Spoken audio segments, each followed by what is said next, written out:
ফ্যাসিবাদ মুক্ত বাংলাদেশে জনগণের ভোটে নির্বাচিত একটি গণতান্ত্রিক সরকারের যাত্রা শুরু হয়েছে, এমনটা জানিয়ে প্রধানমন্ত্রী তারেক রহমান বলেছেন, এ সরকার দেশটাকে জ্ঞানের আলোয় আলোকিত করতে চায়।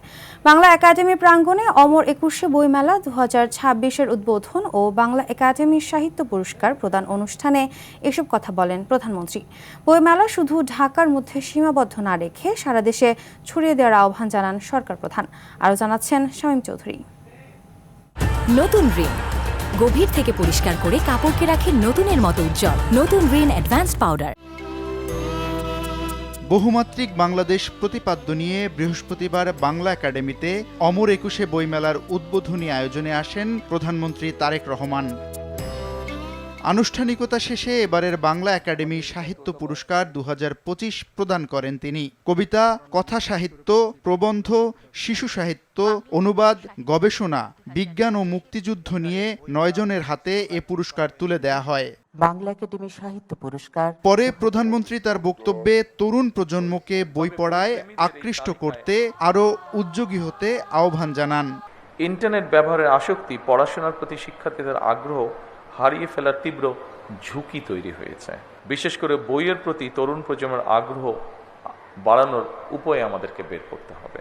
বই পড়া নিয়ে 102টি দেশের জরিপ তুলে ধরে বইমেলা নিছক উৎসব নয় উল্লেখ করে সবাইকে বইপ্রেমিক হওয়ার কথাও বলেন প্রধানমন্ত্রী। বাংলাদেশের একজন মানুষ গড়ে বছরে 3টির মতন বই পড়েন। সুতরাং অমর একুশে বইমেলা শুধুমাত্র একটি নিছক উৎসবই বোধহয় মনে করা ঠিক হবে না, বরং এই মেলা আমাদেরকে আরও কীভাবে বই প্রেমী করে তুলতে পারে সেটি নিয়েও বোধহয় আমাদের কাজ করার অবকাশ রয়েছে। আগামীতে বইমেলাকে অমর একুশে আন্তর্জাতিক বইমেলা হিসেবে আয়োজন করা যায় কিনা এমন প্রস্তাবও দেন সরকার প্রধান।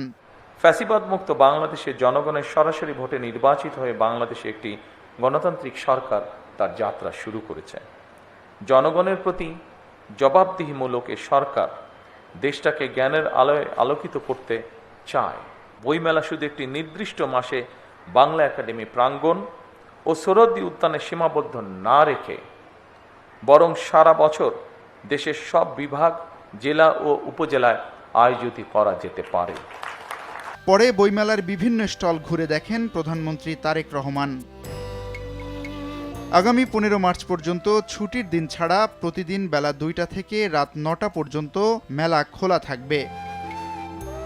শামীম চৌধুরী, RTV, ঢাকা।